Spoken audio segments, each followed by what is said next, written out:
Tumekubaliana na hawa viongozi wenu wote. Mimi nimekubaliana na gavana wenu Mheshimiwa wa Kujaa. Huyu Mwadime, mtu wa kujaza, si ndio? Tumekubaliana na yeye ya kwamba kazi kwanza, siasa baadaye. Ati kazi kwanza, ati kazi kwanza. Wale wasituletee vitimbi na sarakasi na fitina na mambo ya matusi na ukabila na mambo ya chuki, wasituletee. Sisi tuko kazini, tunataka kubadilisha taifa letu la Kenya. Watu wa Taita Taveta, tunaelewana?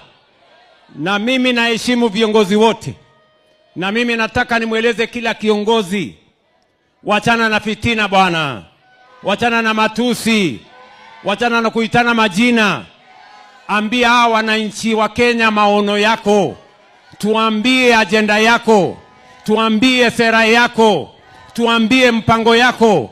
Wachana na matusi, wachana na ukabila, wachana na chuki, wachana na kubagua wengine. Sisi tunataka Kenya moja, kwa sababu umoja ni nini? Ati umoja ni nini? Wangapi wanasema tuwe wamoja jameni? Wangapi wanasema tuwe wamoja? Na ndio mimi nimesema hivi. Mimi nimetengeneza serikali ya broad based makusudi. It was not by accident. It was not by default. We created the broad based government so that we can bring all the people of Kenya together. Because in unity we can succeed. And unity is strength.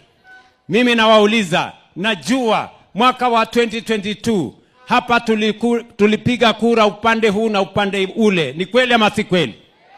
Lakini neno la Mungu linatuambia mahali kuna umoja, Mungu anaamurisha baraka. Na wauliza watu wa Taita Taveta County, tuungane tusiungane bwana? Tuungane tutengane?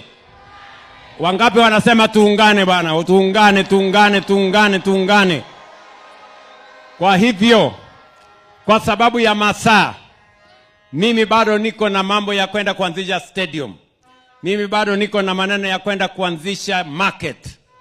Na mimi nataka niwaeleze ndugu zangu wa Taita Taveta County. Mimi tutatembea pamoja na nyinyi sambamba.